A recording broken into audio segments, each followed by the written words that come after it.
have all I could need, but not everything I want. You may say I have reached the stars and I found none. My dreams are my own, but I can't do this alone. I need everyone I can get to make my dreams become. Hello, my name is Anthony DiRigello. My pronouns are he/him, and I am a young white man with short light brown hair, sitting in a black wheelchair, and using a non-invasive ventilator to assist with breathing. I'm 29 years old and live with a muscle-weakening rare genetic disease called Duchenne muscular dystrophy. 2 years ago, the pandemic made it more difficult for me to connect with my friends, family, and other people living with a rare disease like my own.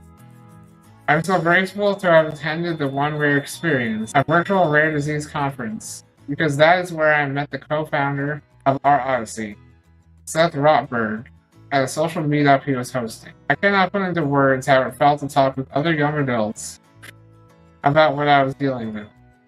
I was no longer alone.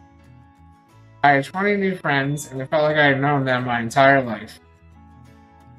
Our Odyssey is the main reason I am still so positive and empowered, even after my difficult week in the hospital last November when I had my feeding tube installed. As I lay awake all night, unable to sleep, I thought about Our Odyssey. Every blood test, every day without food or water, every tear I cried. The memories of Our Odyssey gave me the courage to keep fighting, keep on hoping, to hold on and to survive, to take on the world. 'Cause nothing's gonna stop me, no one's gonna slow me down. Nothing's gonna scare me, no one's gonna let me down. You may think it fazed me, and that may be true. I'm ready to take on the world with you. I'm ready to take on the world and take on the world. I am a board member of Our Odyssey, a nonprofit that connects young adults impacted by a rare chronic condition with social and emotional support. Since its founding, Our Odyssey has been able to serve about 500 young adults annually in over 130 different rare and/or chronic conditions, 36 states, and 4 countries. Through programming such as social meetups, interactive educational workshops, Our Odyssey provides a reminder that no young adult should feel isolated and that we're all in this together. We invite you to take on the world with us, because this is not my Odyssey, not your Odyssey, it's our Odyssey. There are so many ways you can be a part of this journey. Join us today at ourodyssey.org. Thank you. Nothing's gonna stop me, no one's gonna slow me down. Nothing's gonna scare me, no one's gonna let me down. You may think it fazed me, and that may be true. I'm ready to take on the world and take on the world with you. I'm ready to take on the world and take on the world with you. I'm ready to take on the world and take on the world with you. Are you ready to take on the world and take on the world with me? Hi, I'm Megwin Sanders Andrews, Executive Director of Our Odyssey, and we are so pleased that you're able to join us for this live stream on understanding your rights, ADA, and the workplace. Special thanks to our generous sponsors, Albareo Pharmaceuticals, an Ipsen company, and BioMarin. Thank you too to the New England ADA Center and Disability Rewritten. Just a few announcements about upcoming events. Our Odyssey holds social meetups for young adults with rare and chronic conditions twice a month, as well as an expressive arts program, a life skills workshop series, and gaming and music live streams. For information about any of our upcoming events, please check out our website at ourodyssey.org. And if you love this live on Understanding Your Rights, ADA in the Workplace, please join us next month as well. And now I'm so pleased to introduce Jason Angel and Dan Pezzetta. Jason joined the New England ADA Center in 2017. His previous experience in research investigated the user experience as it compared to accessibility standards in various outdoor and institutional settings. Mr. Angel expanded his knowledge of the ADA and other intersecting laws, which enable people with disabilities to participate equally in numerous settings, to provide technical assistance on the ADA as it intersects with different aspects of a person's life or the responsibility of an entity. Also joining us is Dan Pezzetta, who is 24 years old and has aortic stenosis. He is the head of Disability Rewritten, an organization which focuses on highlighting disability history, contemporary topics, culture, and so much more. Thank you, Jason and Dan. Glad to be here. Such a pleasure to be here. I'm very excited.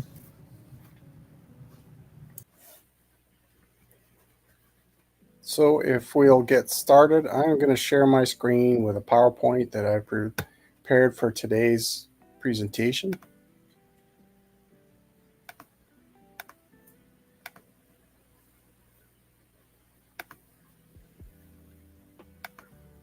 If I could just get somebody to confirm that they can see the slide on their screens now. I can see it just good. Great, thank you. So as Megwin said, I'm Jason Angel. I'm a trainer and information specialist at the New England ADA Center, which is a project of the Institute for Human-Centered Design. We're located at 560 Harrison Avenue in Boston. I'll be presenting today the ADA and employment for people with disabilities, including chronic and rare diseases. This will be presented to our Odyssey. I'd also like to invite people to take our survey. There is a QR code at the right side of the screen with a survey link for people to provide feedback after today's presentation. So I would appreciate it if you could just take a few times and answer a couple of quick questions. Today is July 26, 2023. I am a white male wearing glasses with a beard, a blue shirt, and with an orange tie. I do not have any preferred pronouns. And so before we get too far from today's training, I'd like to provide a greater understanding for the rights of people with disabilities and the ADA Title I employment.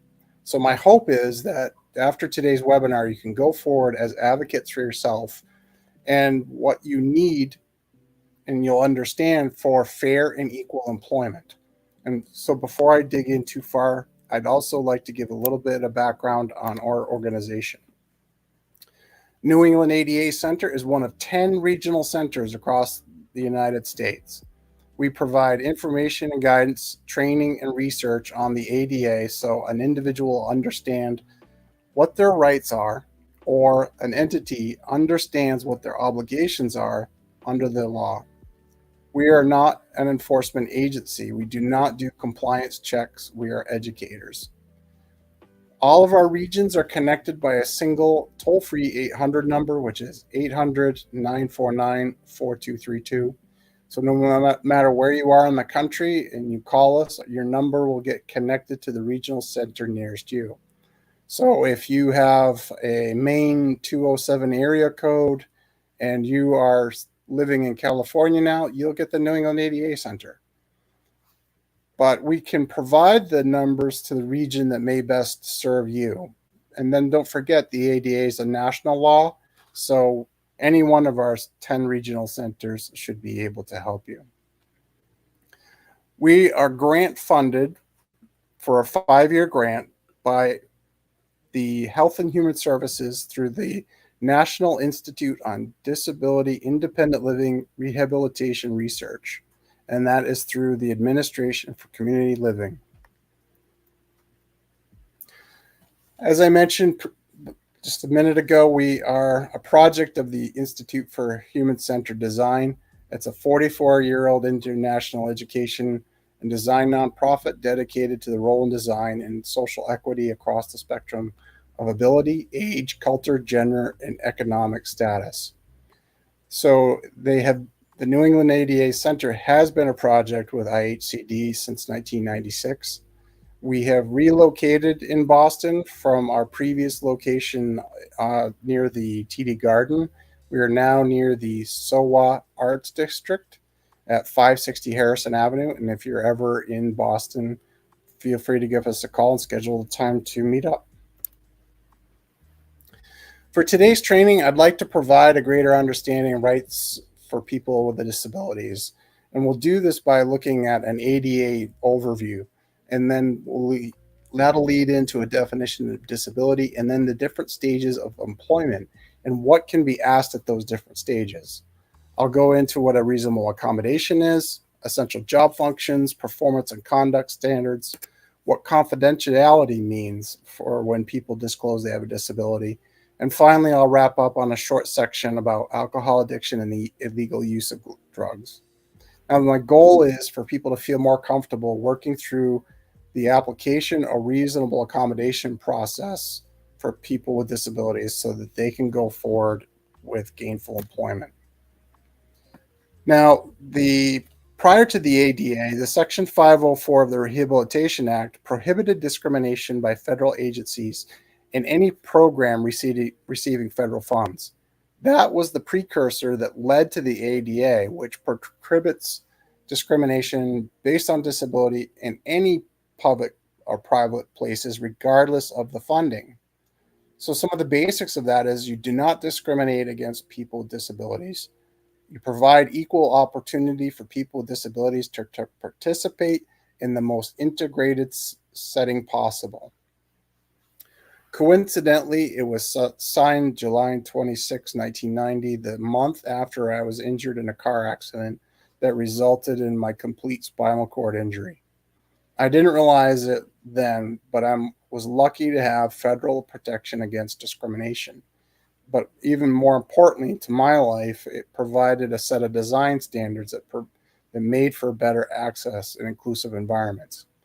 But when I want people to take away is that a positive way to think about the ADA is that it provides equal participation for all. And as we mentioned as we got started, today is the 33rd anniversary signing of the ADA. So we just like to commemorate the day and glad that we're doing something like this to mark the occasion. Now, the ADA is very comprehensive. It's broken down into these 5 titles. Title 1 is employment. It's equity in the employment, which we're going to get into today. Title 1 is state and local governments and how the ADA applies for people with disabilities to have equal access to services, activities, and programs. Places of public accommodation is a section on regulations where people have access to restaurants, hotel, retail, and commercial spaces. Telecommunications is for access with people who are deaf, hard of hearing, blind or low vision, or have speech disabilities that access the telephone system. And then finally, Title 5 is how the ADA works with other laws. It provides a resource for filing complaints and protection from retaliation if somebody should file a complaint. The ADA nationally applies to private employers with 15 more employees. And then all state and local governments that are employers, the ADA is required. And it applies to all aspects of employment, job application, job training, and other terms or conditions and privileges of employment. Now, the interesting thing is that states across the country have comparable state anti-discrimination laws, many of them with the provision to provide accommodations. And they have a lower threshold of where that complies. Instead of 15 or more, these states here, you have 3 with Connecticut, Maine, and Vermont with 1 or more employee. Massachusetts and New Hampshire have 6 or more employees. And now these are the New England states, but you could also check with your state's anti-discrimination laws as well and see what those thresholds are. In 2019, as part of our mandate for research, the Institute for Human-Centered Design took a look at the prevalence rates across the 6 New England states using data from the U.S. Census Bureau, the American Community Survey, and the Survey of Income and Program Participation. So this is just a sample of the results from our survey with a few percentage points. The prevalence of adults with disabilities across New England is almost 28%. And here this demonstrates what the breakout for that data was specifically to Massachusetts. So people with a disability represent 26.5% of the population. Those with a significant disability are 15.2%, and then it goes down from there with upper body limitations, people that use cane crutches, people with hearing or vision difficulties. And then you'll note that the smallest representation, which is the cohort that I represent, are people that use wheelchairs, which is 1.4%. Now, the thing to consider with that statistic is very often people associate accessibility with wheelchair access. And the importance of this, showing this data, is that clearly there are so many other disability and impairment types that need to be considered. So for more data, if you don't serve people with disabilities, you may not serve well other audiences completely as well. So that means that there are 2 in 5 people transgender represented with disabilities, people LGB is 1 in 4. Then we look at people ages 65 years and older, where 2 in 5 have a disability. 1 in 4 women have a disability. 2 in 5 non-Hispanic American Indians have disabilities. So again, by no means are all minorities represented or identities represented here in these statistics. There's far more out there, but we want to highlight that some of it shows that, again, if you're not serving people with a disability, you're not serving everyone else very well. Now think about the things we do every day. Here are just a few tasks that people may struggle to do: sleeping, walking, breathing, or concentrating. And the ADA covers a wide range of those impairments. But the CDC broke these down into these functional disability types in slightly different categories. I think everybody recognizes mobility, cognition, hearing, and vision. But what's unique is independent living, where 6.8% of the population have difficulty doing errands alone, or 3.7% of the population with self-care have difficulty dressing or bathing. So these are just some other factors that, when we think about the definition of disability later, that these will be some of the factors of what may constitute a disability. And since we're talking about employment, I just wanted to show some data, which may not be very surprising, but the labor force participation rate between people with and without disability varies.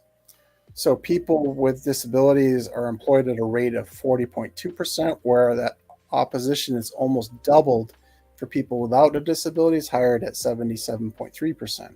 And then, as you would expect, the unemployment rate is higher at 8.1% for people with disabilities.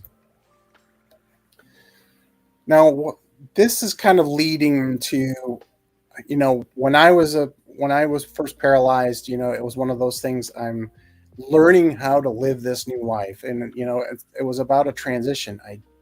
I received my diploma while I was on an operating table stabilizing my spine, and so now I have a transition, not in just to this new way that I'll live, but into education, a career. For some people that have had disabilities, for longer periods of time, you might have gone through school, college, or university and maybe transitioning into a career. So what I'd like for people to do is have an expectation of what you might need to consider when you go forward. So how you do a job in your career could be different from how other people's doing it. And to let people know, you'll need to understand your rights, which is kind of why we're talking today.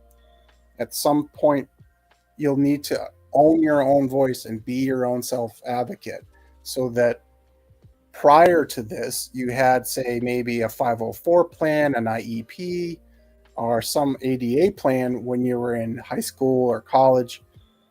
Even in college and universities, you need to seek out things like disability services so that you ensure that you get what you need for an equal education. When you transition into careers, consider vocational rehabilitation, career services, peer groups, even the ADA National Network or our regional centers if you have like something specific with a question.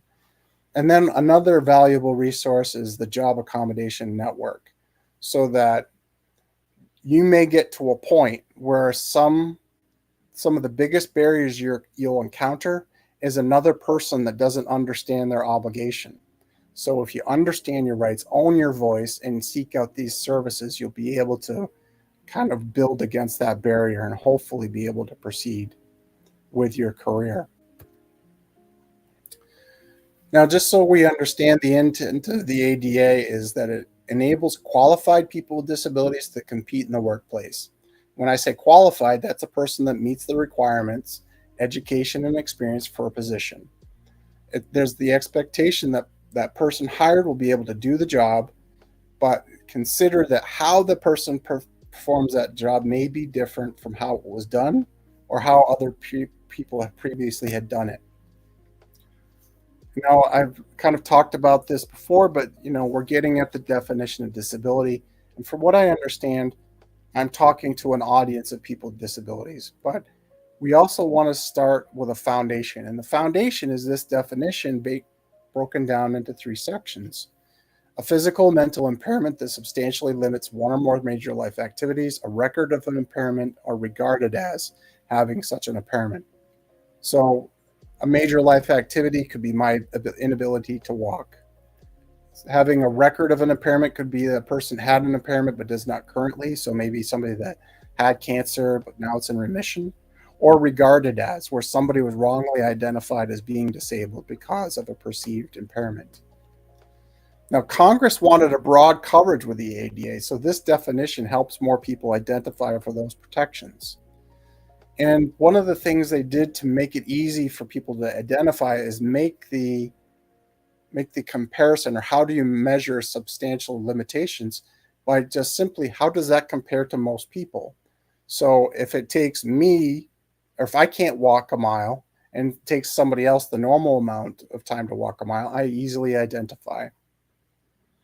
And now also, as I mentioned, having a record of an impairment, that could be something that's episodic or goes into remission.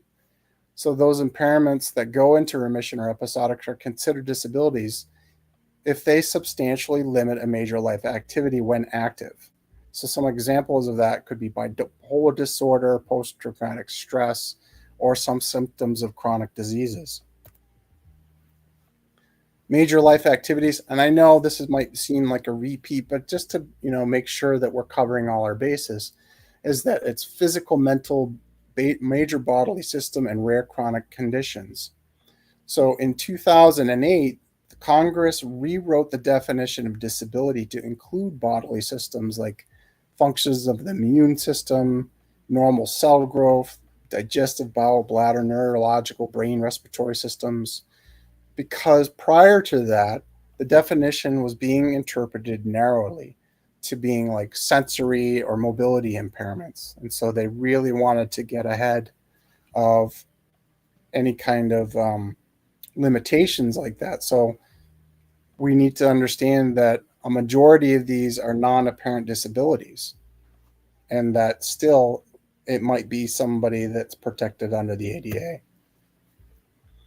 I gave some details previously on the rates of disability and employment and some demographics, but here's a bit on the disability types in children ages 3 to 22 years of age. And so specific learning disabilities tops the list at nearly 5%. And then we go down from there with language impairments, other health impairments, intellectual limitation, autism, developmental delay. And 80% are brain-based disabilities in this category. Other non-apparent disabilities, because not all are obvious, but there's no less protection for these non-apparent disabilities. And things like ADHD, cancer, Huntington's, cystic fibrosis, all are considered people with disabilities under the protections of the ADA. Now, this is including, protection in all areas of public life, like jobs, schools, transportations, any place that is public or private, open to the public. But sometimes, as much as we try to understand about this, there's a lot of stereotypes that we encounter. So people may think you're faking it if you don't look a certain way, or people may say, okay, you're depressed, so just think some happy thoughts. Our appearance of you don't look sick doesn't mean that we're not people with disabilities. So it's important to understand that not all disabilities are visible. I've even made the assumption once where I saw one of my professors parking in an accessible parking space and then take the stairs up to his office. And I couldn't imagine what he was doing. I thought it was a bit of arrogance or something. Well, in a private conversation, he revealed on his own that he had a heart condition. So long distances, like the remote parking that the university had, just wouldn't have worked for his heart condition. So even myself have been guilty over, judging somebody by their appearance. The ability to get over it, with your willpower is something that commonly people think that it's just something you have the will to, wish away your impairment. Sometimes people are afraid of saying the wrong thing. So over time, people with disabilities may notice some of their friends distance themselves. And then sometimes commonly people associate disability with intelligence, which we know is not a sign of how smart someone is. So again, here is some stereotypes where you might have to consider people think that you're less intelligent, less educated, that you're less able to take care of yourself, which we know that that's not true. People who have the same disability think and act the same. Disability is so individualistic. Somebody can't hand me just a manual wheelchair and say that, well, that's, a manual wheelchair should work for you, but it may not because of my level of injury or my other needs. People think that all technology is all up to date and all people know how to use it expertly, which is a misconception. That everybody uses public transportation, or you don't have to say excuse me if somebody bumps into you. All of which I've experienced, and maybe likely many of you.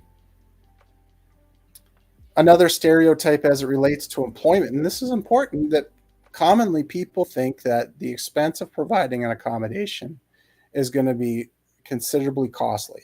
Well, we have the Job Accommodation Network of Canada with data that says 80% of those cost less than $500. Lots of times they're just a change in job duties or modified work hours. And accommodations have to do more with creativity and flexibility and management practices rather than structural modifications or specialized technology. And so countering those stereotypes, recognizing that many disabilities are not obvious. As we age, people's physical and mental limitations get older, will be considered disabilities. Disabilities varies widely from one person. So somebody that you interact with, you may not know have a disability, and you don't want to assume that one prescribed accommodation or modification is going to work for everybody. Avoid making assumptions about what a person needs as it relates to other disability impairments. And then often people are afraid of saying the wrong thing. And so people will talk to the other people around me, or they're afraid of saying the wrong thing. I've had several people cringe and say, well, do you want to go for a walk? Well, I don't take an offense, but it wasn't meant to be demeaning. It's just as long as respect is in those situations, that will help tremendously.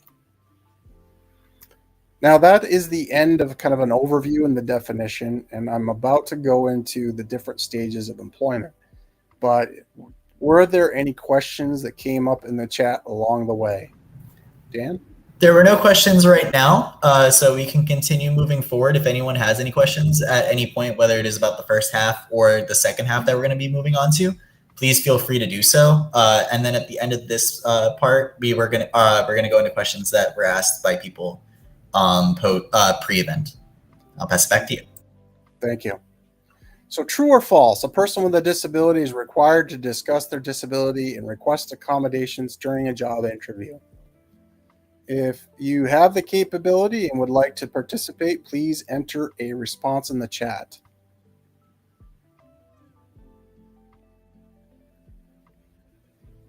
You have to consider that timing is everything, and there are things an employer can and cannot ask in the application or during the interview process. So what we are getting at is saying that that would be false. That the employment process is divided into these three stages: the application and interview, the offer letter, the employment, which is day one, and different questions cannot be asked during those stages. However, what's important to note is that you don't have to disclose at the interview stage. Each stage is a point for people to disclose whether they have a disability or need a reasonable accommodation. So stage 1 is the interview application stage, and people with disability may want to talk and make sure they understand the interview process to understand whether or not it may be at that stage where they could use a accommodation to do, to participate in that interview. While they're in the interview, these questions about disability are not allowed on application forms during the interview or in background or reference checks. So if you are giving out references to specific people, you may want to tell them that you don't want your disability disclosed. Questions prohibited regarding the nature or severity of the disability, a condition that causes it, the prognosis or treatment. You can't ask these questions in any way, shape, or form. The focus should be on the applicant's ability to do the job.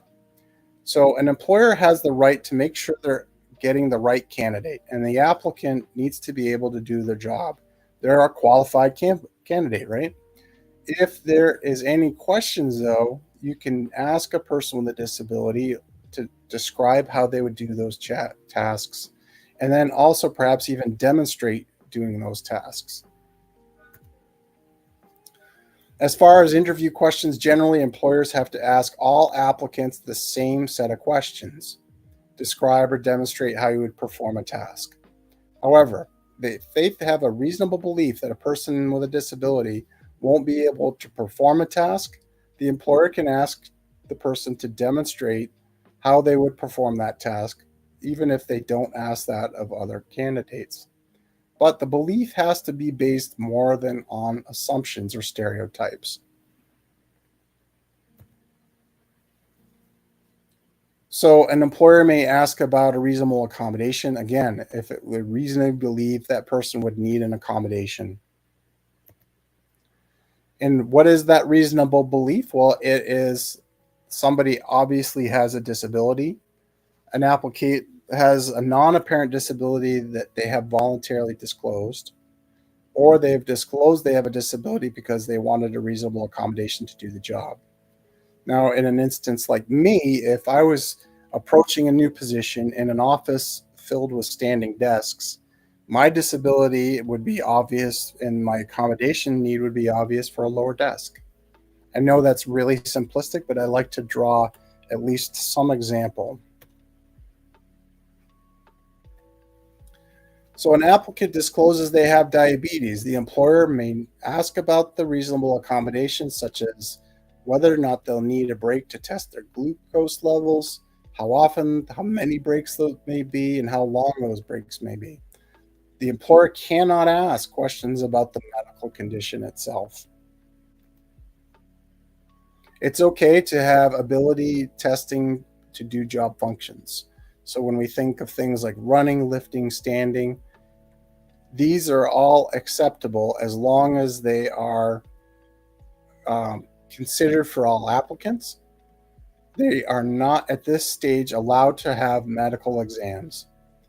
And sometimes these ability tests are very important for things like firefighters, police, lifeguards, pilots, and other professions.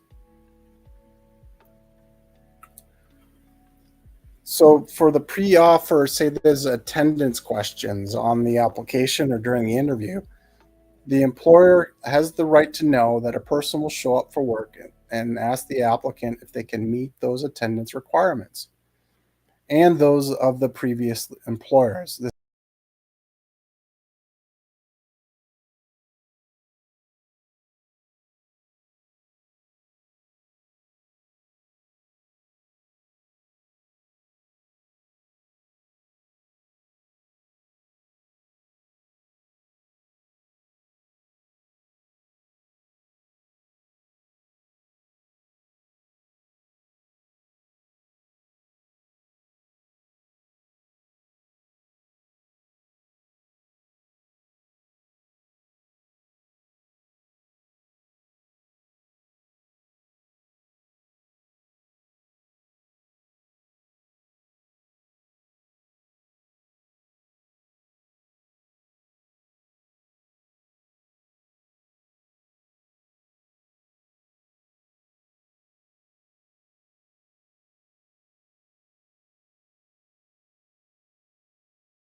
these questions if it's for all applicants, but we would only recommend that employers do these as long as they meet business necessity. So to have somebody do a physical test if they're just applying for a job to answer phones may not be the appropriate business necessity. Also, you want to make sure you check your state employment laws to be sure there are no other prohibited questions.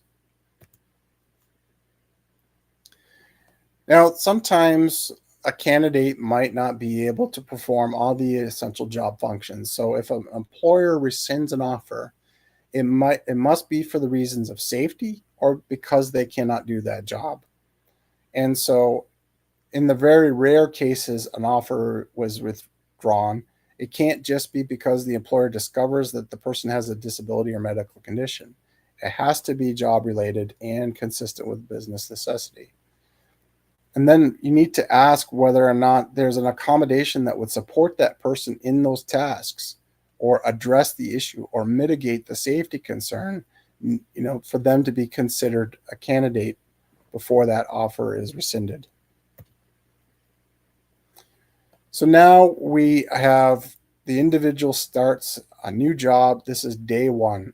Now the door's closed in regards to when and how much medical information an employer can ask for. An employer can ask for medical information once the employer starts day one, unless that person has a reasonable belief, again, based on objective evidence, that an employee's ability to perform the job will be impaired by a medical condition, whether or not they pose a direct threat to the health and safety of others, or that person has made a reasonable accommodation request. And that's the basis of a lot of the accommodations, which I'll explain further later, is that if you need an accommodation, you need to disclose you have a disability. So then it opens the door on this medical information access. So the direct threat to determine if a person would be a direct threat would be that an individual assessment of the employee and his or her position based on objective evidence and relying on the most current medical knowledge. So this isn't going by what other people said or what they found on the internet or stereotypes. These are individual assessments so that they understand the nature of the threat, what the threat consists of, how long will something of a threat like that last, what is the severity of risk or the probability that there's a potential for injury or the injury will actually occur, and then are there reasonable accommodations or the provision of an auxiliary aid or service that will mitigate that risk. So these are all evaluation factors that would have to be kind of looked at in this individualized assessment. Now, I mentioned reasonable accommodation. That is the section I have next. Dan, if you could just confirm whether or not there are any questions that came in during that section. Yeah, so we have one question here. So the question is, as an employer, I've asked applicants when scheduling interviews if there are any accommodations that would be helpful during the interview process. Is there anything I should be considering about offering accommodations as an employer in the interview process to ensure I'm respecting the privacy of the applicants? The fact that you're asking that question initially allows an applicant to voluntarily disclose at that point at the interview stage whether or not they have a disability and whether there's anything they would need during that interview. So I think it's a safe question to ask as long as it doesn't go any further than that it isn't a mandatory question, that it's a voluntary question. So I think you're on the right track right there. Thank you. Great, and that was the only question we had for that section. Excellent. So now we're going to talk about removing barriers to employment by the use of reasonable accommodations. And so when we think of accommodations, it may be something like an alternative meeting space, like as pictured here, where this space may be better suited for these two people to have an in-person meeting. And so it's thinking like that by, is there a change in any way or aspect of the employment process or in the job that usually happens? That's a reasonable accommodation. And those changes can take place in the hiring process, their work environment, with any company policies and benefits of employment. So we have an accountant who is deaf, and he applies for a job and is granted an interview, and he asks the employer to provide a sign language interpreter. Is this the employer or George's responsibility? So in a situation like this is almost that question that the gentleman from the audience proposed.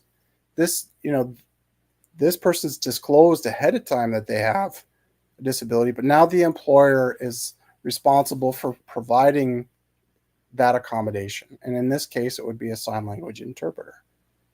But his question leading, is there anything, that would help as an accommodation in that process, opens the door and creates a more welcoming, inclusive environment, for that process to take place. So we're going to go through some of the most common accommodation types, but it's not going to be an exhaustive list. Possible accommodations during the interview process could be something like an application, if it's a paper application, you provide one online or vice versa. Maybe providing a sign language interpreter, moving an interview to an accessible location, providing the way that a test is performed. So if you have an aptitude test for a position, can it be oral, written, or typed responses? And perhaps somebody with a disability may need extra time on tests. These are all relatively common accommodations for this stage. And so on the job, modifications or adjustment to the work environment or to the manner or circumstances under which the job is usually performed that enable a qualified individual with a disability to perform the essential job functions of the position. So again, we don't want to get stuck on how a task was performed in the past or even how everyone else did the job. The accommodation may be that change in the way the job is completed or something to help them do that job. So here in the next couple of slides, we have some of what those things might look like. And so something like written versus oral instructions may be helpful. Putting verbal input and output software for someone, physical access, voice activated recorders. Then we have things like leave and large print materials, face masks or plexiglass, because there are conditions where people are still vulnerable to catching the COVID-19 virus. And so the issue seems to become stickier when we consider sometimes leave when we're considering that as accommodation may be combined with other types of leave, like family medical leave or paid family medical leave. So disability leave would be viewed differently under the ADA, which I will get to shortly too. So again, telework, this was viewed skeptically with employers prior to the pandemic. And then all of a sudden, after April of 2020, somebody flicked a switch and everybody was remote. So now that the pandemic protocols have been lifted, many companies are trying to roll those back, for whatever reason. Lots of times it's, some people say that, they don't have enough supervision over the employee or something like that, which is completely ridiculous. And then there's times where, the person is performing their job remotely and maybe they're not even doing it successfully. So maybe it's not an effective accommodation. But then we can look at other accommodation types. Maybe they need more breaks in the office or part-time or modified work schedules. So there's a variety of things in which you can consider when we look at different types of on-the-job accommodations. Again, we're looking at reasonable accommodations as it relates to COVID-19. There are more opportunities for providing accommodations than there were previously.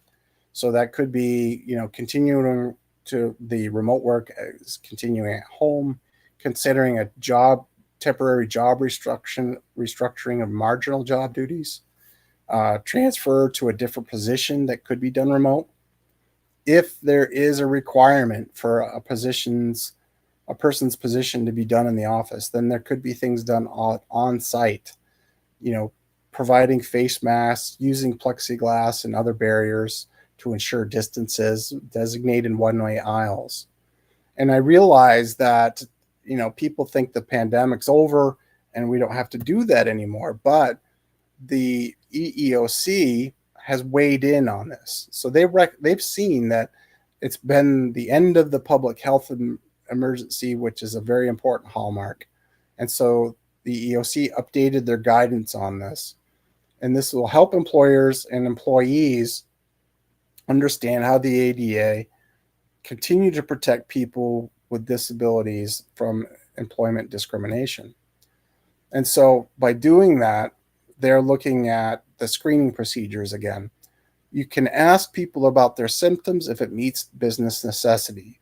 So you can ask all employees entering the workplace about any symptoms and testing as long as they meet the ADA's business necessity. When it comes to accommodations, this is the big thing, is that a lot of companies are rolling these things back, saying pandemic's over, we're not doing this anymore. Employers should not automatically terminate these accommodations that were provided during the pandemic, because they are proven to be reliable accommodations for certain people with disabilities. And then there's the issue with long COVID. So the guidance has been updated to recognize that the ADA's three-part definition may apply to people that have long COVID. There could be some part of a, impact of a major life activity. There could be something that's in remission, and that may require some accommodations in the workplace, and maybe the assignment of their work design or their job duties or the need for an accommodation. And then there's protection for harassment. So I myself don't feel comfortable going into some crowded places without wearing a mask.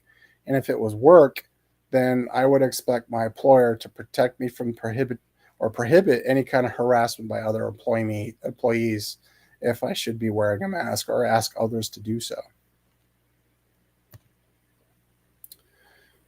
So here's a scenario where we have a receptionist that works 9 to 5.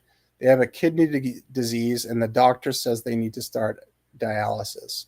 The only times they're available are 3 times a week from 8 to 11, which conflicts with his schedule from 9 to 5. And now he's looking to have a modified schedule from between noon and 5 p.m.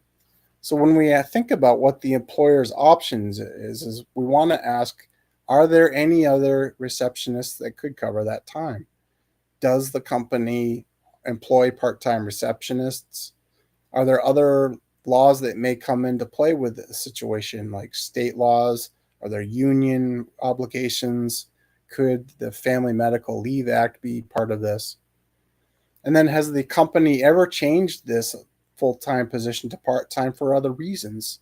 So for instance, maybe a reception needed light duty, or they had a conflict with childcare or pregnancy. These are all important questions that will help guide an employer through this work situation for a modified schedule. So here we have another situation where a person has clinical depression. They've been hospitalized in the past. They're able to do their job, but they're struggling. And the psychiatrist wants them to come in for weekly appointments to fine-tune their medication, but they only have 2 appointment days available at 2:30. And they say they can make up the time at home on evenings and weekends if she can bring home some files and an office laptop. So we want to be sure that we understand the circumstances around something like that. So what does that issue raise? And that would be, say, can that job be done remotely? It may or may not be able to, because maybe the office hours are so strict on nights and weekends that there's no access to, say, a database after hours. Does that present a security issue? So if somebody takes home files, is there a breach of security if they have their own laptop or other files? Another option would be maybe to adjust your schedule to an earlier or later start time on those days. So that could be other ideas for an accommodation, where they maybe come in a couple hours early or stay a couple hours later. And then again, can they use paid time off like sick time? Are they eligible for family medical leave? Leave as an accommodation, it can be for many reasons. So it can be reduce the exposure to COVID-19 if there's a pre-existing condition. avoiding temporary or adverse conditions in the work environment. Very commonly, people with MS can't tolerate hot temperatures. So if the company's air conditioning system went down, then remote work or leave during that time might be a suitable accommodation. Other reasons for leave could be training a service animal or learning Braille or sign language, time off for surgery or psychiatric issues, or even attending meetings as part of substance use disorder recovery.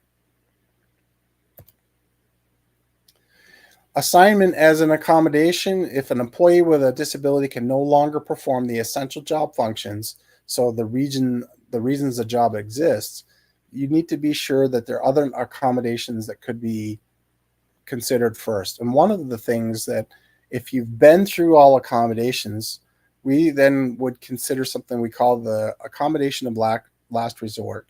That's assigning someone to another position that is lateral or a lower position. So if there are no lateral positions the person can move in that are open, then you look at a lower one. The person must be qualified to do the job, but they don't have to be the most qualified. And you also wouldn't put them through the competitive hiring process. They should be, put through the process, although courts are starting to change their minds on this a little bit. However, we would recommend, because management can oversee a lot of this open positions, that they do the assignment to a lateral position. And then usually the person with a disability makes the request for an accommodation. The employer and employee work together to identify an appropriate accommodation, what we call the informal interactive process. And also they have to come to agreement on an accommodation that is effective, which may not necessarily be what the person requested. So for instance, if I said that of the desks that I was getting, I needed some special desk that was, super expensive, they can say, well, we have this other desk and it meets, everything that you would need to do your job.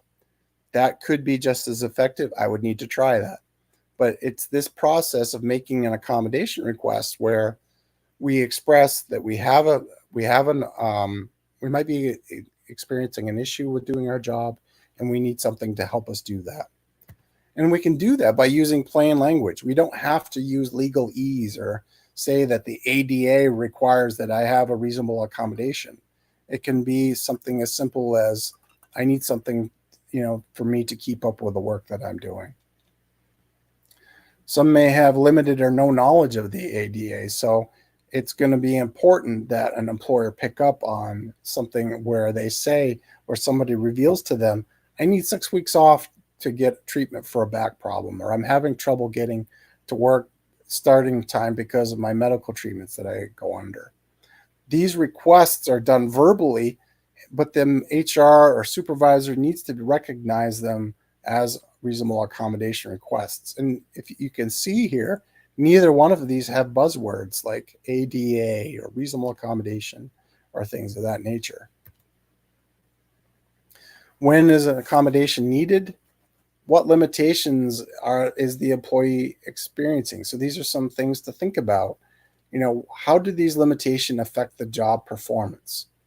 What specific job tasks are problematic as a result of the limitations?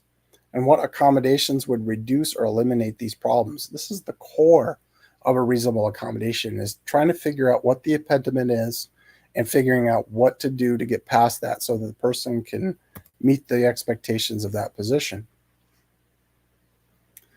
Once an accommodation is in place, we're recommending setting time for a review. We wouldn't recommend maybe doing this, every month, but something like a check-in on a regular basis, maybe verbally to say if everything's working okay, but if there needs to be a review, maybe once a year or maybe every 3 months or something like that. We wouldn't want to have that review start to become a barrier.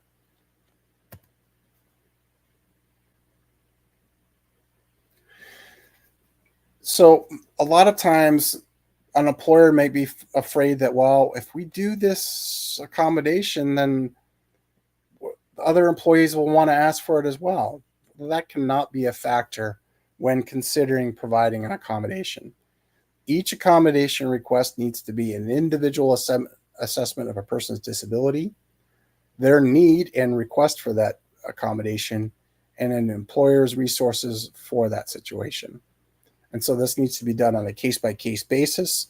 So yes, if I needed an air conditioner in my office space because of my disability, then maybe somebody that's been suffering 3 doors down that could use the same accommodation because of their disability may need that same accommodation. They'd have to go through the same process of disclosing they have a disability, asking for the request. The employer cannot say, well, we can't do this because somebody else will ask for it. So here we have a situation where a person meets with their supervisor every Monday morning because they have asthma and it's gotten worse. And they tell the supervisor they need an air filter. Now, can the supervisor request medical documentation of the asthma and the need for the filter? And we would say yes. If, again, that person's disability is not obvious, we're talking about non-apparent disabilities again, and then the need for the accommodation is not obvious. So they don't understand the connection between why this person has asthma and then why they may need an air filter. But this is where the documentation comes in to make this clear. And it does so by a qualified professional describing the disability, how it relates to that accommodation, and then only in enough detail that is needed for that accommodation to be confirmed. The employer does not have the right to somebody's entire medical history when they make an accommodation like this. And then it can be from any qualified source like a doctor, psychologist, nurses, any licensed professional. So here we have somebody with muscular dystrophy and they started using a cane. They tell a supervisor that walking to and from the printer is difficult. He asks that his desk be moved closer to the printer. The supervisor tells him that he must make his request in writing and that he must provide medical documentation that he has a disability. He has difficult walking and he needs that desk closer to the printer. After receiving the documentation, the supervisor holds a staff meeting and explains the request and asks people if anybody would work close to the printer if they would switch places. No one volunteers, and the supervisor tells them it's too bad. So in this situation, the employer made a few mistakes and they requested that the accommodation was in writing, which the ADA we know allows for either a verbal or written request. They required a documentation that was an obvious disability and the obvious need for the accommodation. They are also breaking confidentiality by holding a staff meeting that should be obvious, but was one of those things. It shouldn't have been disclosed that this person has a disability. It may have been obvious, but they shouldn't have said, Mr. M has this request. Somebody needs to switch desks. They should not have denied the request. It should have been something as simple as either providing the printer on the person's desk or just telling somebody, because they are the supervisor, they need to switch places. Now, sometimes a accommodation can create an undue hardship, and that's something that is unduly costly, it's expensive, disruptive, or administratively difficult, or it would fundamentally alter the nature of the operation or the business. So an employer wouldn't have to provide that accommodation request because of those factors. But it doesn't stop at, no, I'm sorry, I can't do that. The employer then needs to consider other accommodations that don't cause an undue hardship that would support the employee doing those essential job functions. So here we have an employee with breast cancer is undergoing chemotherapy and experiencing fatigue. They're struggling to keep up with a regular workload. And so she may focus on her reduced energy and performing the essential job functions. The employer transfer 3 of her tasks to other employees while she's undergoing chemotherapy.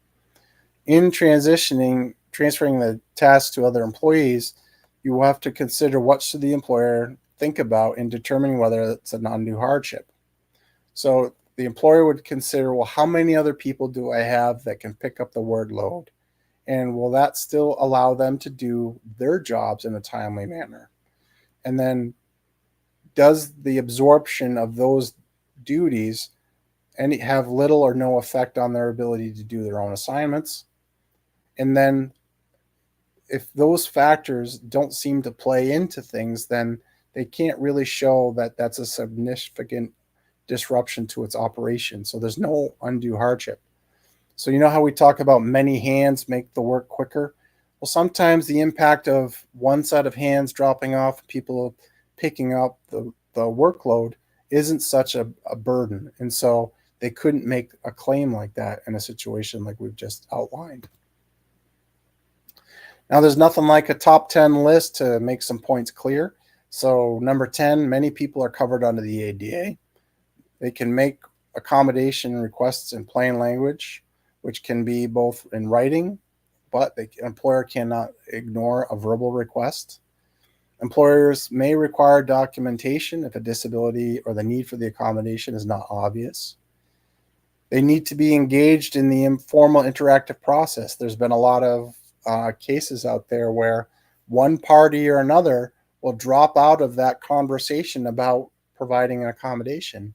And lots of times, if that breaks the chain of communication, that person is responsible for abandoning the reasonable accommodation process, which will have different circumstances if you're the employer or the employee. Number 5, employees should make requests using positive language. The purpose of the accommodation is to support somebody doing their job, which must be effective, which is number 3, which is not necessarily what they requested. And number 2, an employee can disclose their disability at any time at any of the stages that I've discussed. And then number 1 is keep the communications open so that there's an equal exchange if there's any need for something down the road. If there's any confusion, that things can be made clearer so people can do their jobs effectively. Dan, did we have any questions come in that time before I start our essential job functions next? No, we had no questions come in. Thank you very much. So we'll dig in. I've been saying this over and over again. You may have been wondering what is an essential job function. So this is like why the job exists. You know, it's based on the employer's judgment. Is that task essential? It's the details of a job description. You'd have to consider if this task is essential by the amount of time spending performing that function or the consequences of not doing that. It could be something outlined in a union bargaining agreement, and it could also be based on work experience of others in that same or similar position. So in the job descriptions, we want to go back to some of our earlier points on focusing not on how jobs are done previously, but that a qualified candidate can perform the tasks like keeping detailed records. So we want to focus on what needs to be done, not how it needs to be done. And in a job description, the language can make a difference. So we don't want to say must be able to type versus must be able to keep detailed records. So for myself, sometimes I use an audio input software. That's my ability to keep detailed records. It doesn't mean that my terrible typing skills, is the only way I do that. Must be able to lift versus must be able to move materials. These, again, are just a different way of making sure the job is done, but not requiring it to be a specific way. And then on the job descriptions, it needs to be clear on what those essential job functions are. So if I'm required to make or process 100 items today, that's my job. And if I'm falling behind because there's some sort of barrier, that's why an accommodation is there, so then I can meet that performance expectation. You can't have criteria in your job description that might screen somebody out unless it's essential to the position. And that could be something like police officers must be able to run 2 miles. That would be necessary criteria. So now we talk about, and I had mentioned this earlier, like a menial job functions versus what is essential. So we break it down in this scenario where you have a custodial crew member with a prosthetic leg that enables them to walk, but climbing steps is painful and difficult. Although they can do most of the job, it cannot sweep the steps located throughout the buildings. So what information do we need to determine if the sweeping the steps is essential or marginal? So in this consideration here is kind of what I talked about earlier. How big is the crew? And then how many sets of stairs are there, and how often do those need to be swept? If it's maybe this person and one other person responsible, it might be one of those things that could be more essential. If there are 2-3 members and then this person can do areas of the building that don't require the stairs, then that could be a factor where it makes it marginal and then be eligible to be reassigned. So many job applications are required to be completed online within a specific time period and a timeout if not completed within that time frame. Are these violations under the ADA? Well, you can have those tests online as long as they're accessible in an accessible format, that any documents associated with it are in an accessible format, and allow that a person with a disability has a right to an accommodation at any point during that process or during that application process. So we recommend that businesses make their websites according to the Web Accessibility Standards 2.0 AA. And if they comply and meet, and then a person's not encountering any barriers because of that process, then it's likely then maybe it won't be an issue. But if somebody needs more time on testing, which is often an accommodation, there needs to be some sort of process in which a person can make that accommodation request. I'd also like to call out at this point, because AI is a huge factor right now, and the EEOC is even paying attention to this. And I'm sorry if I didn't describe that earlier, but it's the Equal Employment Opportunity Commission, and the acronym is EEOC.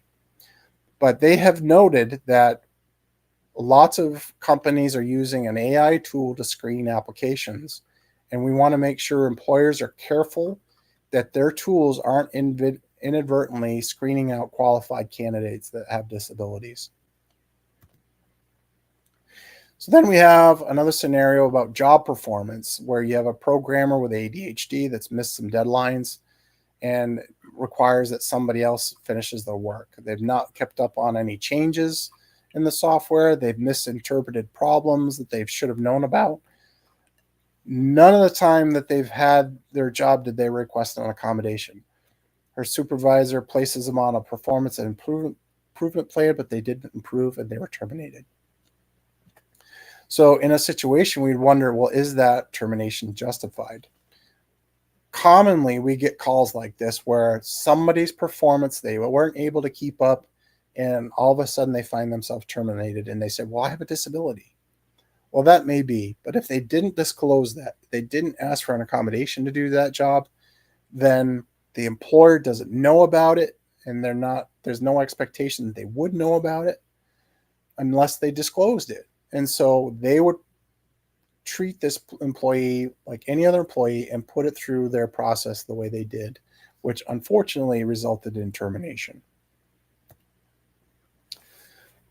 And that could come if you consider, like, well, what if they lowered the job performance? So lowering or changing the production standard because somebody can't meet that expectation due to disability is not an accommodation. And so an accommodation may be required to assist that employee in meeting that standard. So maybe, if there was something I needed, again, to process 100 items a day, that's what they should be looking at, not the fact that, well, instead of you doing 100, you can do 80, because essentially that could turn into an undue hardship, resulting in maybe loss of income or requiring other people to pick up the slack. So an employee with a disability is not required to accept an accommodation, but the employee cannot perform the essential job functions with or without the accommodation. They may no longer be qualified as a qualified employee. So this is a little confusing, but simplistically saying that even if I have an accommodation to do that job of processing 100 items and I'm still not meeting the expectations, I may no longer be qualified for that position. Now, that is a tough conversation I've had several times with people where, unfortunately, whatever their disability is, whatever the circumstances were, they're no longer able to do those essential job functions. They're no longer able to keep up with the performance standards. And they've tried all the accommodations. And so, with that in mind, there really is the accommodation of last resort.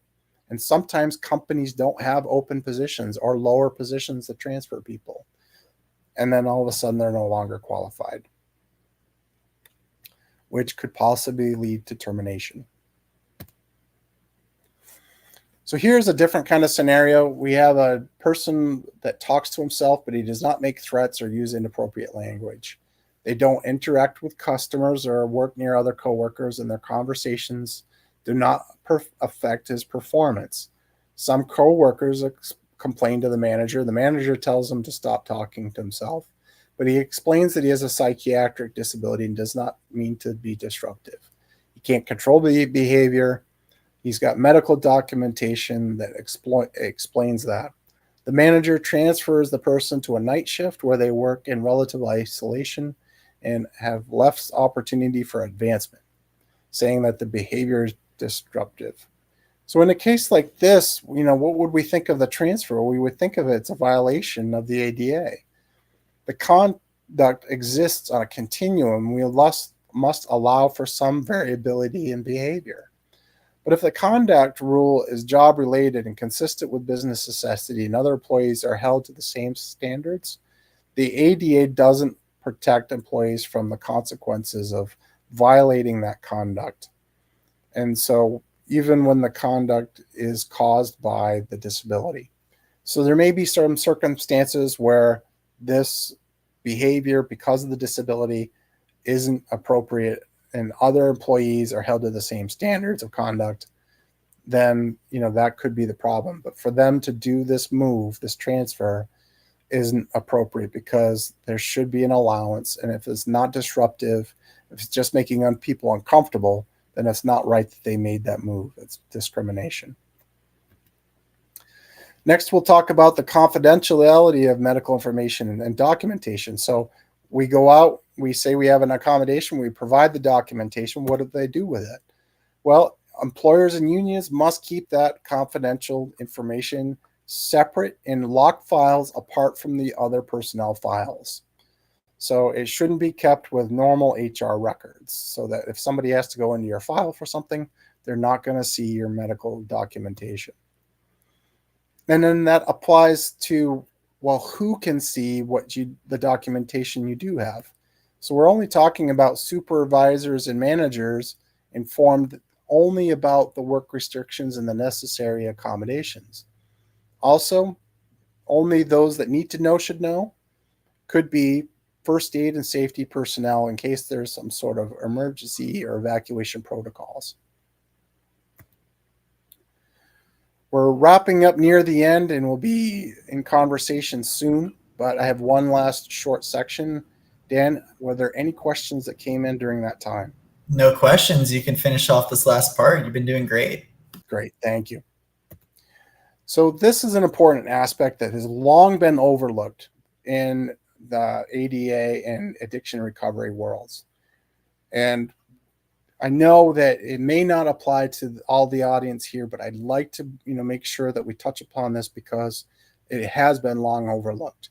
So people with alcohol use disorder have ADA protections in recovery and while using alcohol.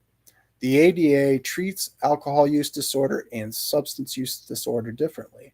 So people with substance use disorders have protections under the ADA when in recovery and not while engaging in the illegal use of drugs.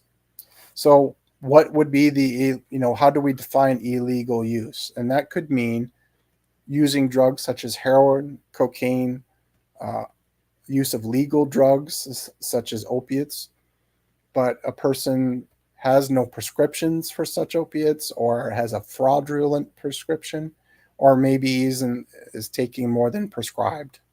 So those are some factors on the illegal use. And how we break that down a little further is that alcohol use disorder is generally a disability regardless of whether or not the person is in recovery or currently drinking alcohol.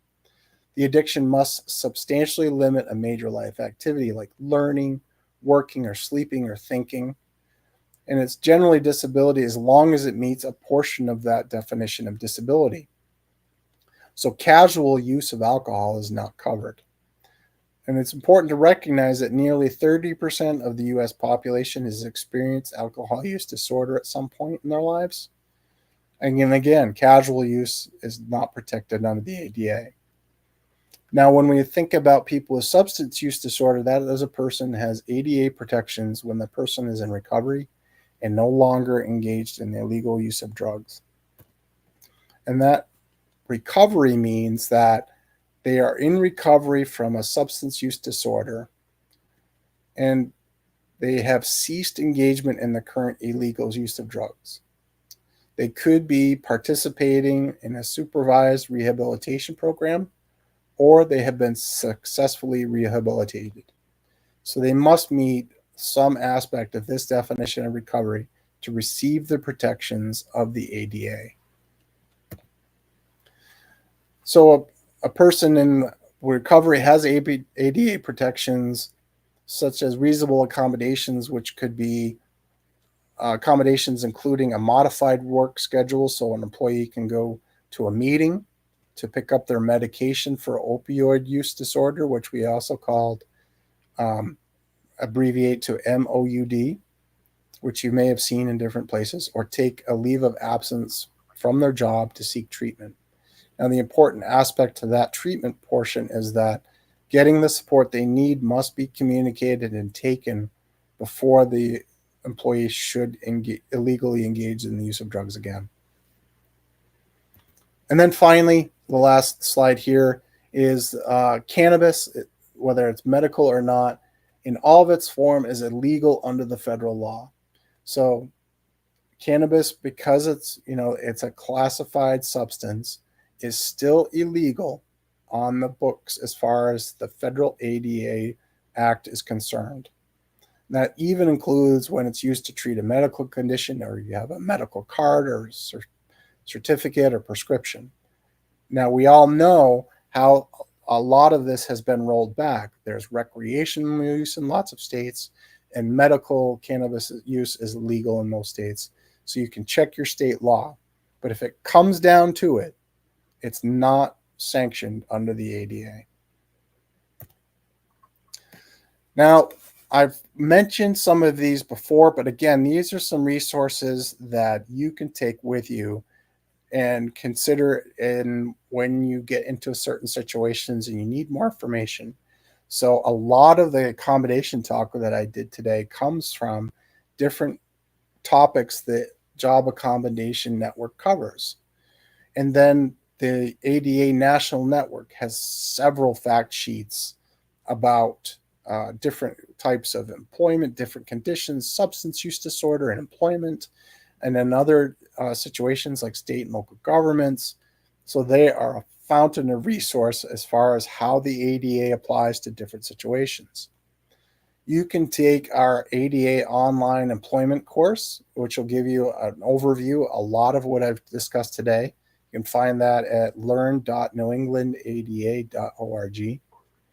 And again, I'd like people to remind people that, one of the things with vocational rehabilitation I went through as myself is help in making that transition from one career to the next, and that involved school. So that can be a resource in helping me through those processes. And then understanding this stuff so that I can be my voice and advocate for myself going forward. And then finally, contact us at the New England ADA Center or your regional ADA center. If you go on the ADA National Network, you can see that map I showed you earlier, and then you can select, Texas is part of the Great Plains ADA Center, or California is the Pacific ADA Center, and you can get in touch with them. But again, ADA is a national law, and I would be more than happy to talk to anybody. So I'd like to thank everybody, and, please, consider taking our survey. I'd love some feedback on how things went today. Here's my contact information. My email directly is jangel@ihcdesign.org. You can call our 800 number if you're in the New England region and dial extension 263 to reach me directly. I'd like to also remind folks that today's session is connected to the ADA, but the ADA is in our communities. It's in our public places, our state and local governments. It's in your families. So if you find family or community members that have any questions about the ADA or about their rights or about another entity's obligations, I'd love for you to reach out to any of the centers, because we can help people understand a specific context. If you're struggling with, a specific situation at work, we can help explain what your rights are so that you can go forward from that.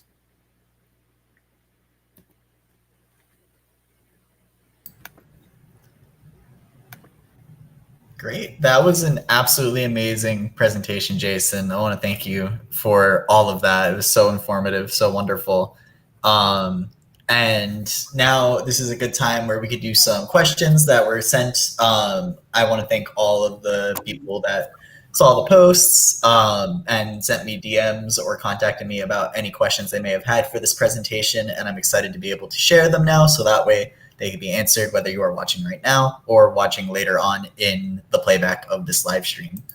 So the first question that we had, we talked about this idea of the accessibility being asked in some way during an interview when it's brought up by the employer. But as the person who is being interviewed, it can be kind of hard to weave in the sense of an interview or going through the employment process. So what is, as the potential employee, what is the right way to bring this up, or the appropriate way to bring this up, even if it's not coming up within normal conversation?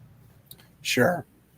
So let's think about those 3 stages of employment I mentioned. Those are each different steps along the way where you may encounter a barrier. And so that will make it very clear that that's the time in which you want to disclose that you have a disability. So, let's say you're even just filling out the application and it's electronic and maybe it's not working with your screen reader software. Well, you say, for instance, maybe need assistance. And so, it can be set up in a situation where, as the person with a disability, I'm verbally responding to somebody that's filling out the application for me. So those are like some real hallmark moments that'll make it clear. This is the time in which I disclose. Now, oppositely, some people don't feel comfortable disclosing at all. There's lots of times where I've talked with people that have worked for years with their jobs and have not needed any employment at all until a situation come up, and then they needed to disclose. So it's in those instances where, again, it becomes clear I've got an issue. Sometimes there's no issues.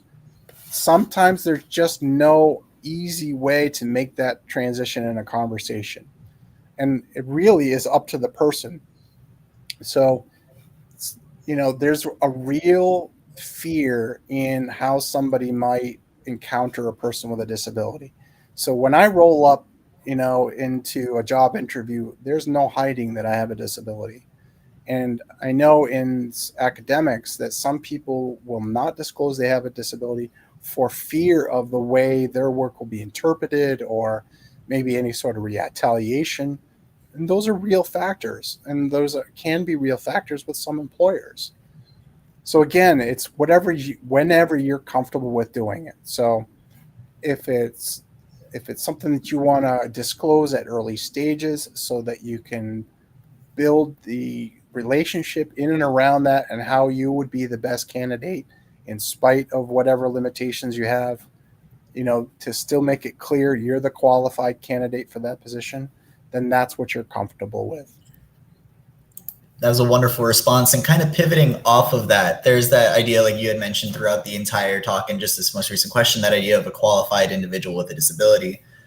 Some people, like you said, aren't comfortable outing themselves as disabled if they have the ability to conceal that disability, whether it is an invisible one or it's a remote job, for example.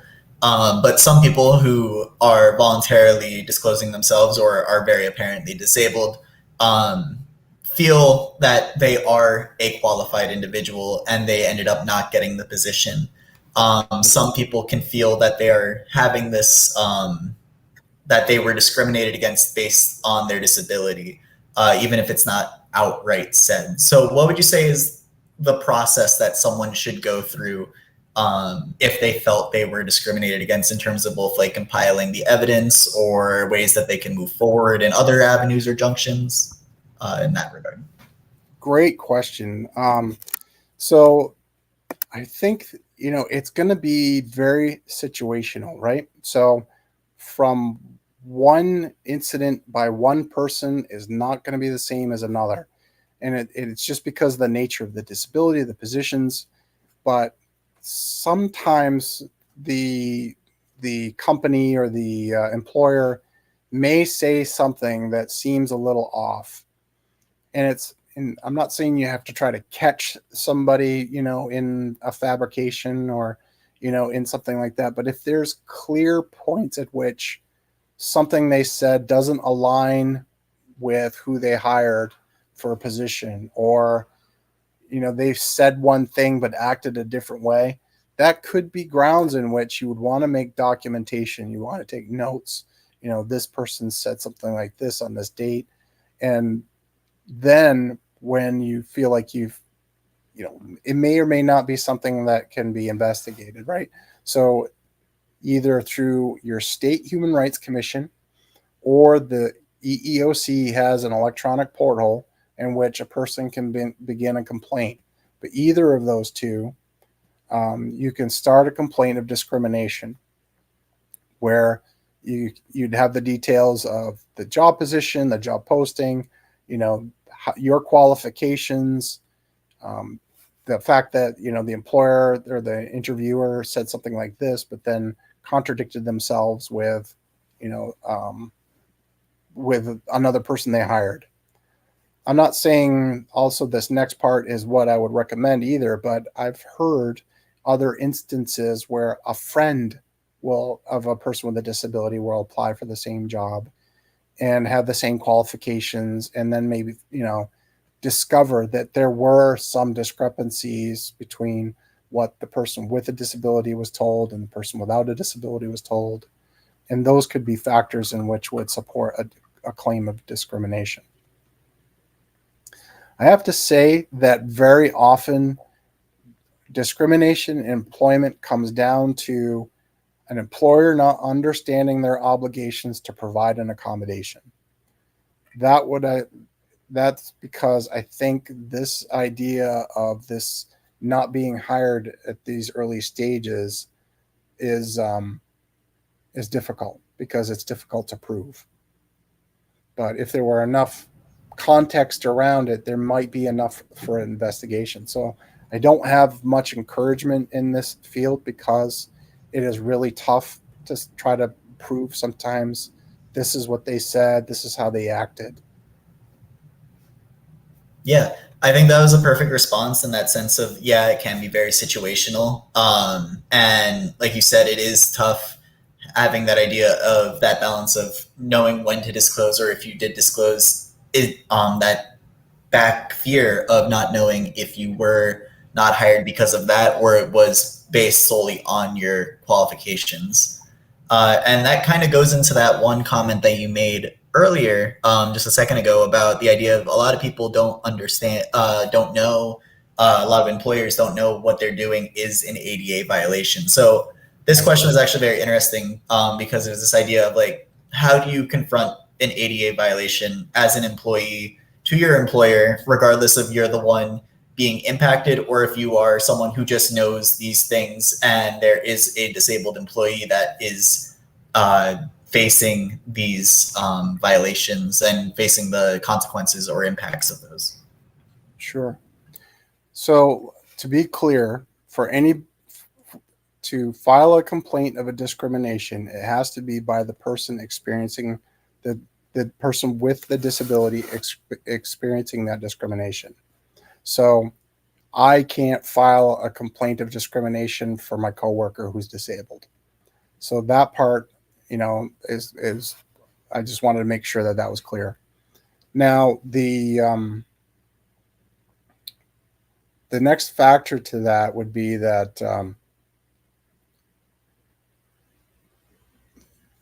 the employer not recognizing their obligations, the employee kind of suffering through those conditions, is that very often I try to make sure that the employee is informed of their rights.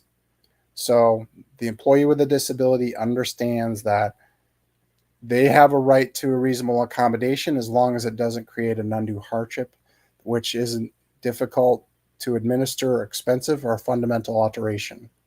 So, yes, you can ask for accommodation, but there might be factors that limit that. Then they go forward. I try to encourage them to go forward to advocate for themselves, because any resolution will come quicker between the employee and employer than it would if I recommended they go out and file a complaint with an enforcement agency to work on their behalf. Usually the enforcement agency angle I recommend is kind of the last line in the sand, is that they've spoken to their supervisor, they've spoken to their manager, they've taken it to HR and the head of HR, and nobody's understanding their company's obligations.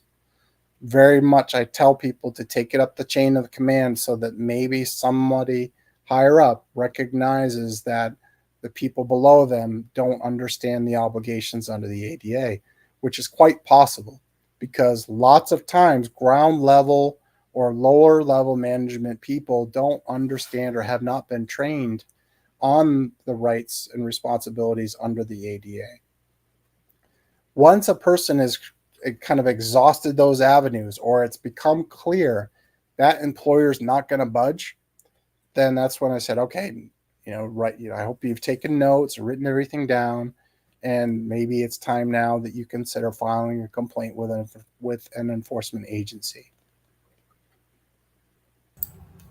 Yeah, I think that's incredibly informative, both on ends of that idea of, if you are the person who is facing the violation, you are the only person who can report that sort of discrimination violation. Right. And I think that overall, being able to educate in these types of scenarios, like you had mentioned, is also very important. And I think that kind of goes into this next question that I thought was really good as well.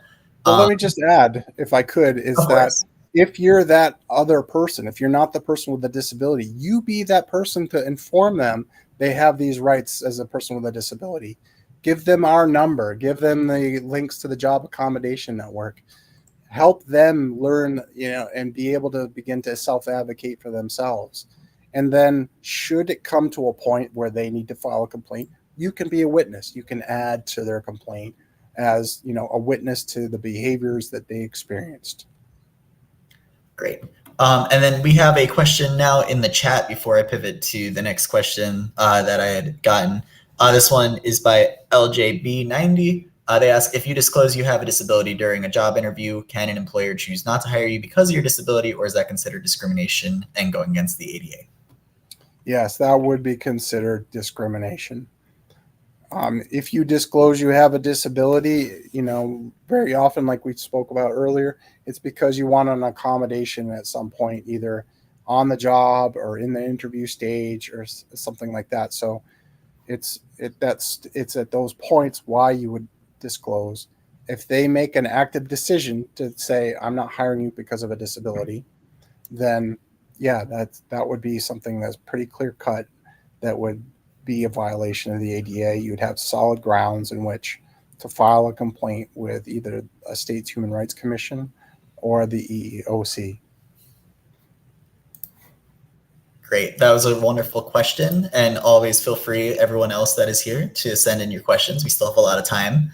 But to the one question that is over here right now that I thought would pertain a lot to the confronting an ADA violation, while it might not be at that level, ableism, unfortunately, is still a very common problem in a lot of workplace environments, whether it's people at the same level as you or potentially higher up in the chain of command. So ableism and workplace culture obviously cannot coexist. You can't have a good workplace culture with that, with ableism existing. So what are good ways and initiatives for companies to address either past ableist comments or addressing the idea of ableism moving forward? That's a great question.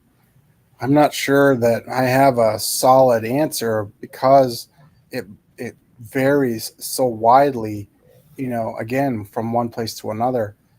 I think one of the interesting things that helps is that, and this is what I try to encourage some of our callers. I said, look, you're going through this right now.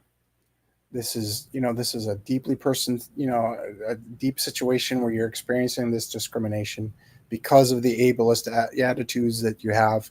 That's the reasons why they're not accommodating your schedule or your need for some other accommodation. I encourage people to be that person, to go through that. I'm informing them, I'm rooting them on, so that the next person down the road, which they may never meet, doesn't have to experience that same situation. I mentioned this earlier, that a lot of the barriers we encounter are other people that don't understand their obligations under the ADA. And so lots of times it takes people with disabilities to make these confrontations as tiring as they can be, because nobody wants to have to continue to fight for what they need or want in doing their job. Is that you're making it a better place for somebody else, is that this will result in, say, an EEOC settlement agreement where all of a sudden it cost them a lot of money and required them to have complete training of all their staff. So there are New England municipalities that have been on the hook with the U.S. Department of Justice that's required the entire municipal staff to be trained under the ADA. And it's because at some point somewhere, one person said, this isn't right. That was a very impactful response. And I think that last part, especially, that it just takes one person to call out these systemic behaviors, being able to be that change, regardless of where you are in a major corporation or a small business. I think that's always important. And that one, can I add, if I can, is that because there's this balance of power, right?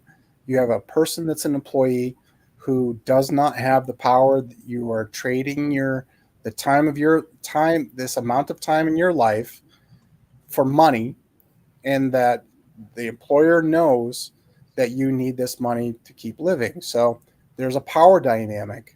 And so in that power dynamic, people can feel like they can act and do as they please. When we know, as people with disabilities, that sometimes when people stand up, they get resistance, they get, retaliation or harassment. And those are real factors in which may keep some people quiet, or may keep some people to keep their head down, because they need that job. They need that income. They need those health benefits. And that's such a big fear in employment too, is that risk of, if you speak up, or that idea of, if you want to get accessibility, that you could lose those potential benefits that you are getting, or the potential money that you may need for rent. It's such a difficult balance, and it can be very scary for. Absolutely. And that's why, I like to think that, for all the settlement agreements I see coming from the EEOC, that those are people that stood up, had their voices heard, and will hopefully show others that is an incorrect path to go down. As a matter of fact, I just sent 2 or 3 different settlement agreements to one of my callers recently to say, look, you can show your employer these are the same mistakes this other company is making, and it cost them. Are you sure you want to continue on this path? Yeah. I think that's a wonderful way to end that. And I think this next question, it kind of pertains in that sense of the law.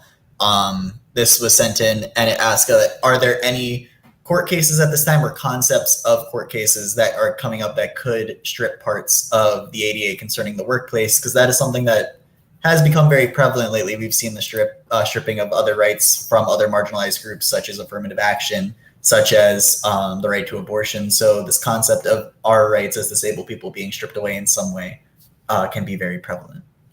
Yeah, that is a real fear right now, unfortunately, which is very unfortunate. I think about 4 years ago, maybe 4.5 years ago, there was a bill in Congress trying to water down parts of the ADA on the ability for a person with a disability to file a complaint. They were stating, they wanted to change the law that a person with a disability had to cite the exact sections of the ADA that a business or entity was violating. So all of a sudden, it couldn't be the onus of trying to battle this legally, fell upon people with disabilities, which would have been unfair. Thankfully, it was shot down.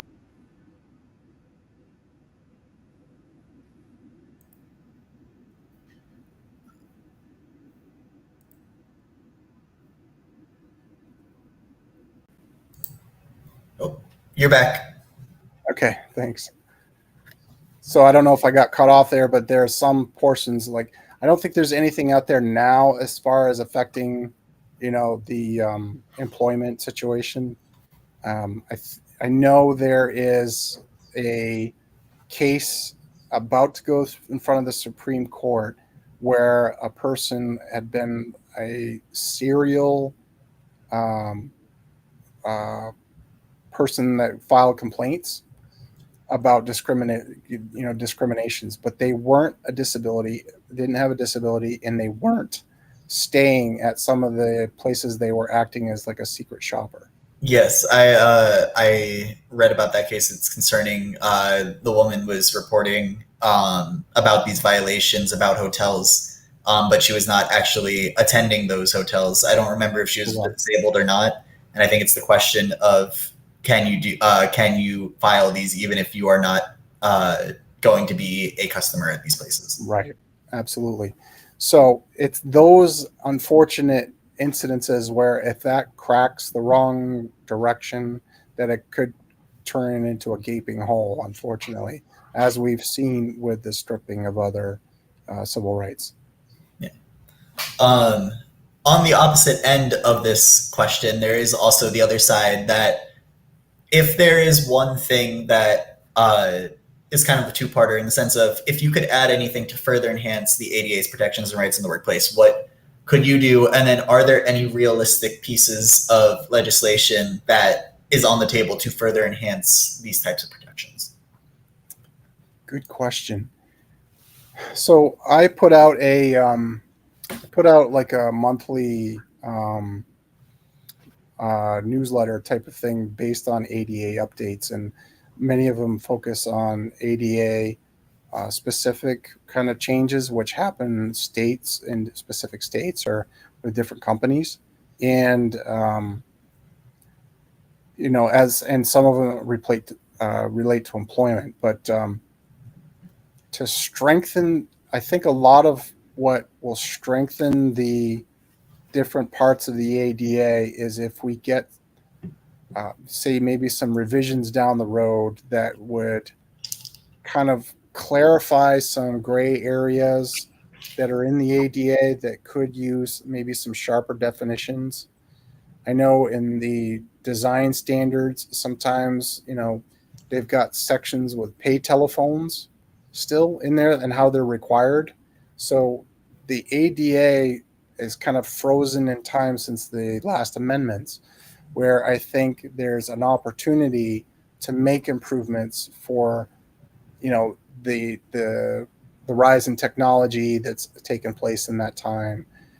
And then an opportunity for other groups to kind of make their voices heard and say, these are some aspects that need to be considered when, thinking about accommodations or reasonable modifications for participation in other services, programs, or activities. Good question. Really good question, because everybody says we can do better, and very, like, for instance, yesterday, I don't know if you noticed, but in the broadcast from the U.S. Department of Justice's updates, Attorney General Merrick Garland announced that there is rulemaking in progress now to ensure that the websites and mobile apps will be accessible for people with disabilities. So right there is a demonstration of that, how technology is involved, how the ADA has needed to consider growing along with some of these things. And there's likely, very, very much likely, other areas, say maybe maybe a stronger method of enforcement so that it wasn't so burdensome and it was more efficient. So things like that might be real factors in making a difference in the ADA and then improving the lives of people with disabilities. Yeah. I think that's something that we all really want to be able to have. And that was a really incredibly well thought out and well articulated response. And this is another question that we have in from the chat. So this question is, do you think disability-focused employee resource groups and other DEI initiatives are helping reduce discrimination and ableism in the workplace? Excellent question. So the federal government in this last 2 or 3 years has really